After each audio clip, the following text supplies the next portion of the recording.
All right, so 3 bites within 10 minutes. I think that's pretty good. Whoop, y'all look. We just put this rod out.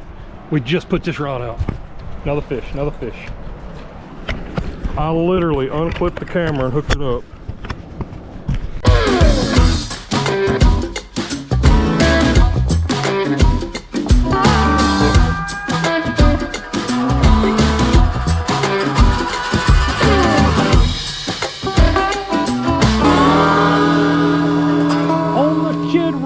For the win. What is up, everybody? Welcome to the channel. Got my new clearance out B&M Silver Cat rod. Got a Torrid 500 reel on it, along with some red Cajun mono. And I'm going to show you the easiest way that there could possibly be to attach line to your spool. No special knots, no tape, no nothing. Just one simple overhand knot. That's all you got to do, and you're spooled up and ready to go. Before we do that, why aren't we talking about a catfish rod unless we're going to go catch some catfish? So just got back from taking a few catfish out of the water, sticking them over in the refrigerator. So let's head down to the water, start catching some fish.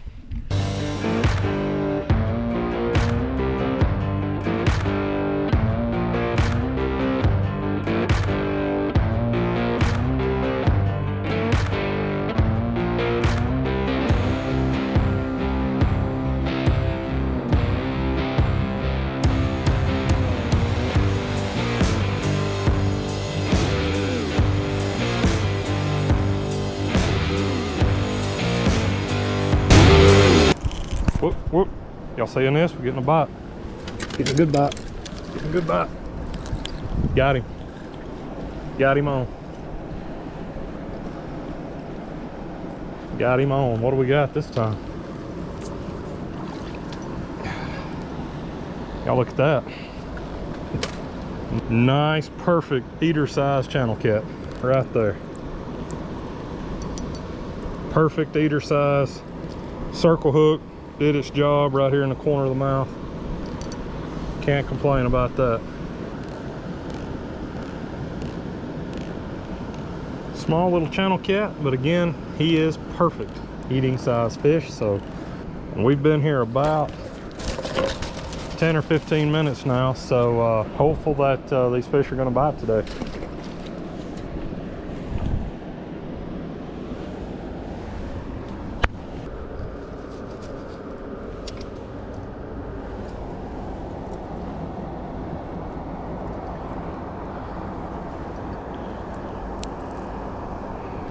Rigging a piece of this cut skipjack just like this. So the water was up and ripping a couple of days ago when I was down here, and I had on some extra weight, but I still got the weight on. But we're gonna see, we're just gonna fish with it right now.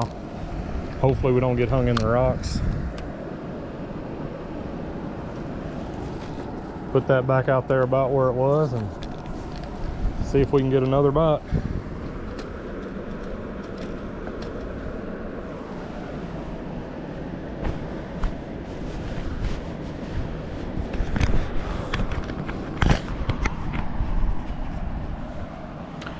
All right, so 3 bites within 10 minutes. I think that's pretty good. Whoop, y'all look. We just put this rod out. Another fish. I literally unclipped the camera and hooked it up. And we got another fish on.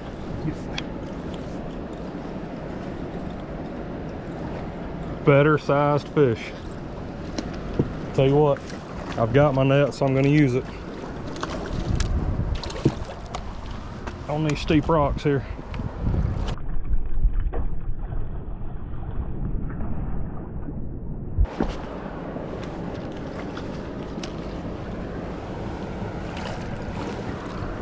Get in here, boy. Oh, I can't get him to me. Got him.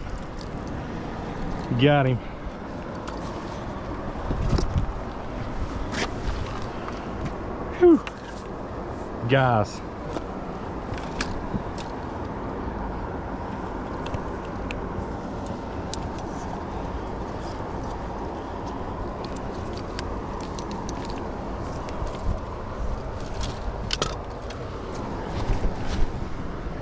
Literally 10 seconds. 10 seconds that rod was out. I just unclipped my camera and turned it around. I'm gonna talk to y'all for a second. And this dude took off with it. How awesome is that? How awesome is that? Get this circle hook out of his mouth here if we can. Just like that. 2 fish in about 20 seconds on the same rod. Now this rod over here, this rod hadn't got hit again yet, but something about right over here may be where these fish are. This guy's a little big for a basket, but we're gonna try it anyway. A little big for a basket.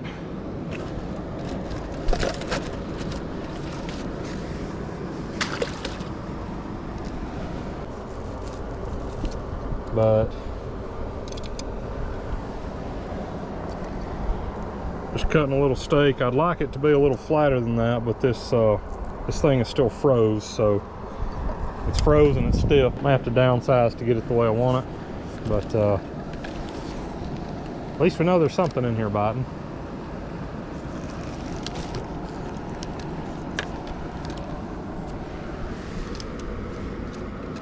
All right, so we just had another bite on this same rod we caught the last 2 on, which is it's back up this way a little bit. We've not had any luck on our other rod, which isn't that far away, but the fish just aren't there. I wonder if there's some rock structure under the water here that's drawing the fish to it. This is an example of, while I'm at the same place I normally fish, I'm fishing a part of it that I haven't ever fished much, and I don't know that I've ever catfished in here. They basically shut this water off from like 1100 cubic feet per second down to 13 cubic feet per second, and so the water level has dropped significantly in the last 24 to 48 hours. And I was out here a couple of days ago trying to fish when it was so high, and y'all check out what we were dealing with then, and we did manage to pull one in.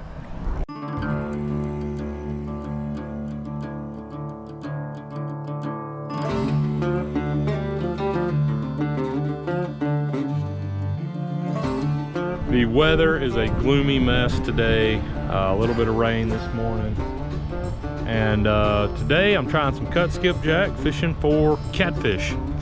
And I've been kind of stuck on the bluegill bite. It's been the only bite I've been able to get. I've been trying for crappie without a whole lot of success, but today I think the water conditions are a little bit closer to right for the catfish to start biting. So they've been turning out about 3 times as much water in the last few days as they have now, but they have shut it down a little bit, and I'm hoping that that's going to get these fish hungry this morning. I tell you, that's one thing that's kind of hard to figure out when you're fishing fast current with a riprap bottom, is what is the bite of a fish pulling down versus the current sweeping your weight across the rocks, or your bait across the rocks. With a fish, you're looking for that sudden hard jerk down, whereas just a constant, you know, this right here is usually your weight ticking around. This one right here has been dancing a little bit, just enough to make me walk over and be close. You know, I've got like a 4-ounce lead on that, so it take quite a bit to move it, but again, even in this current, when I cast out, I mean, it's just drifting until it finally finds home in a rock. And of course, the big danger in that is, or the big risk in that is, that your weight gets hung in the rock and you can't get it back. So sometimes you can have a fish on and not even really realize it because your weight's in a rock, and then you're going to break off trying to get your rig in. So fast current and rocks are never ideal situation, but whoop, right here we got a fish on. We got a fish on right here. I'm sitting here talking. You sly dog! You got me monologuing. I can't believe it. And we have got a fish. Hold on, let me get cameraed up here. So this is the same one I thought I had a bite on a while ago. Oh, come on, get the camera, All right, now. This is the same one I thought I had a bite on earlier, and whatever it is came back for it. Oh yeah, nice little kitty cat. All right, we'll try not to break him off getting him in right here. Come on, big boy. Yes, sir. First real catfish of 2024 on cut skipjack.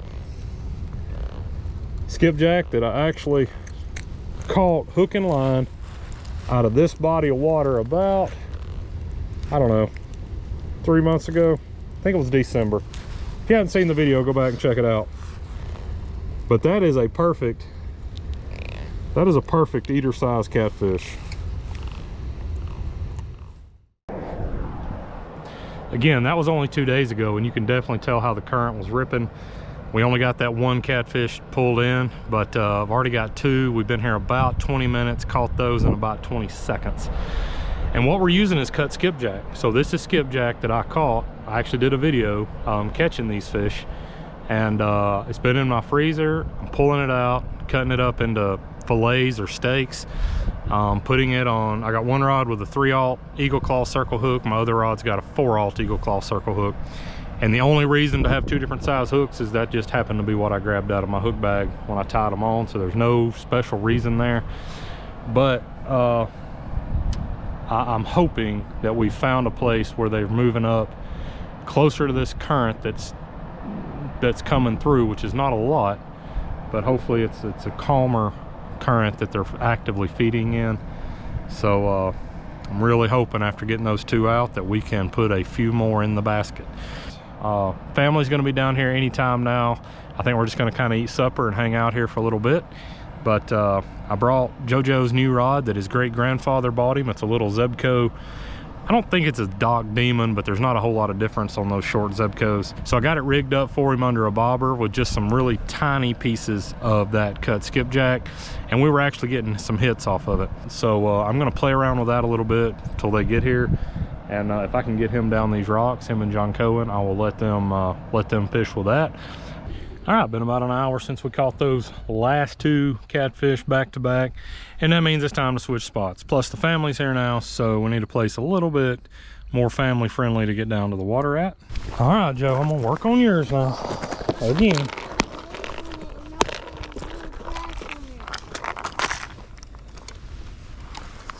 Well, let me just see what I can do about that, John Cohen, after I get your brother's rod ready, because he ain't even got to fish yet. I will get your grass off, son. Here, Joe.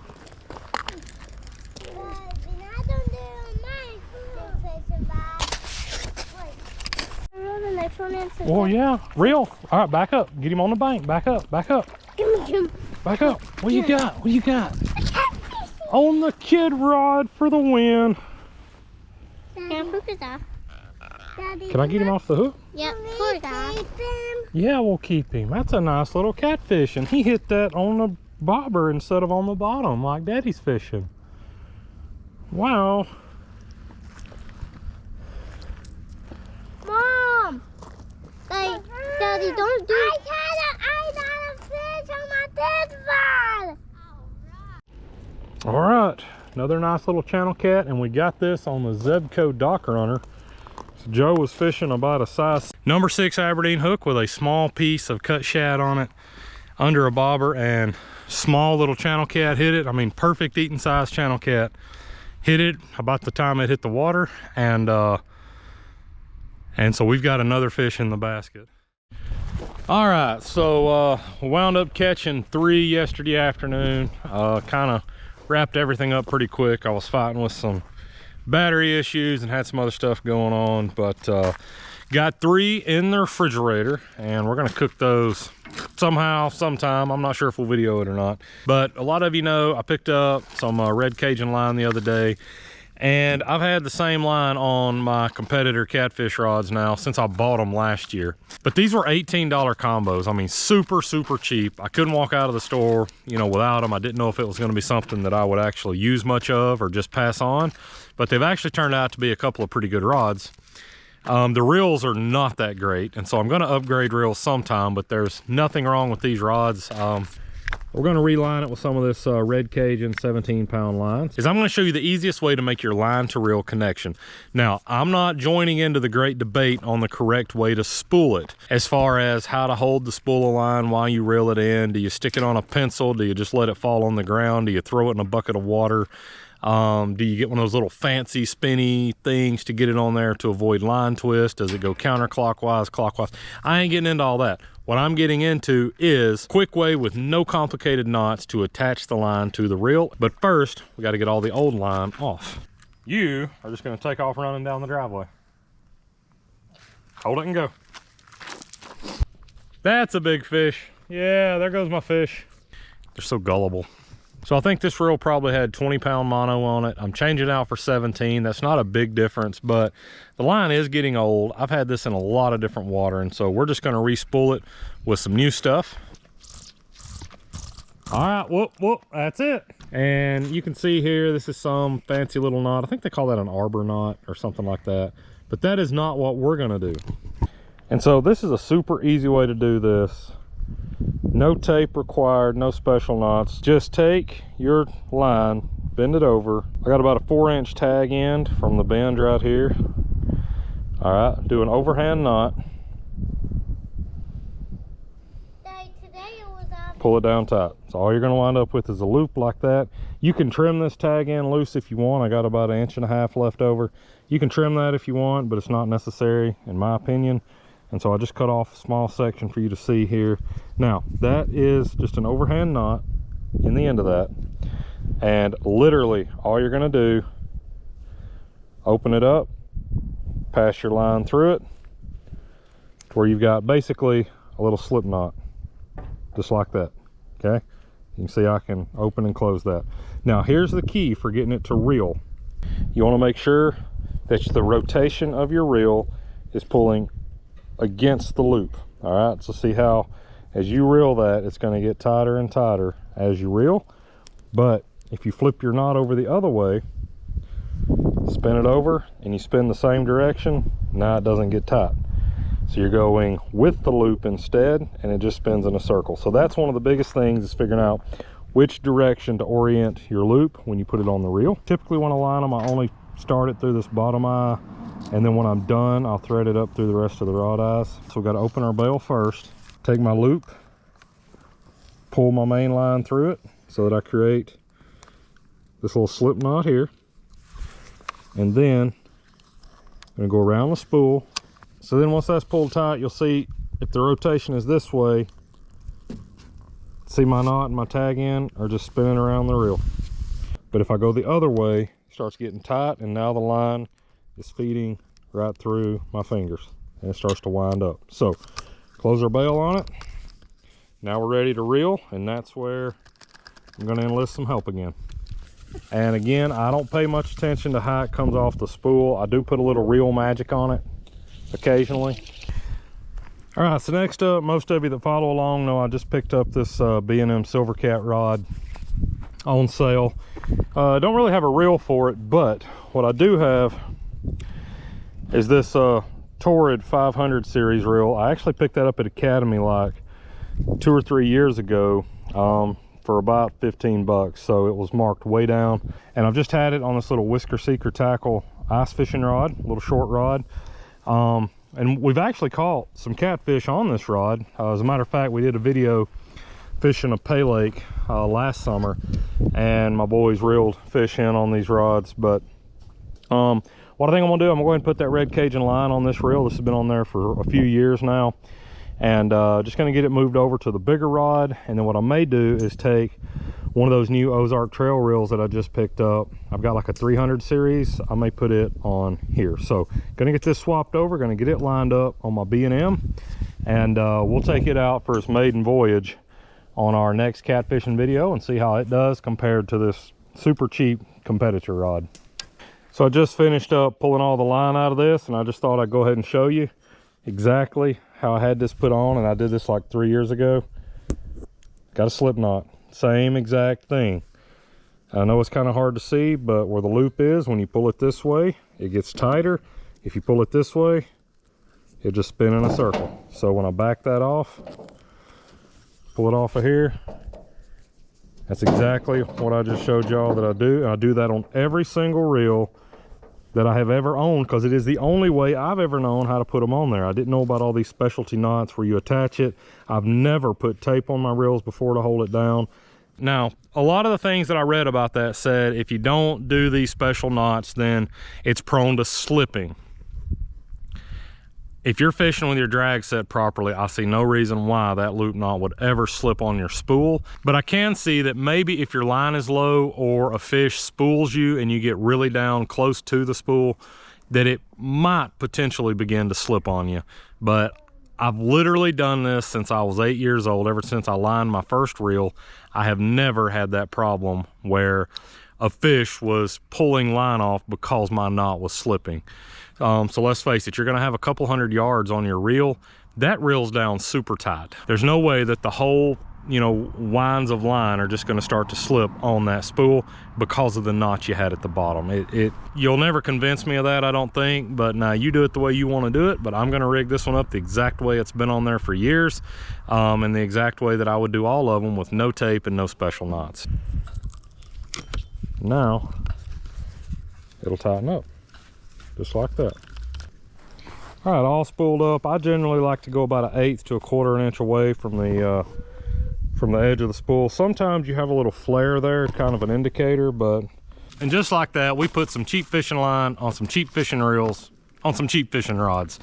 So hey, that's all we're using this season. And a lot of people think you got to come out here and you got to spend a ton of money to make this stuff work. You can literally bargain hunt your way into some awesome fishing and some fun time. So we're gonna wrap up this video. But anyway, drop a comment down below. What'd you like? What do you want to see more of? Hit that like button, smash that subscribe button, and we'll catch you next time right here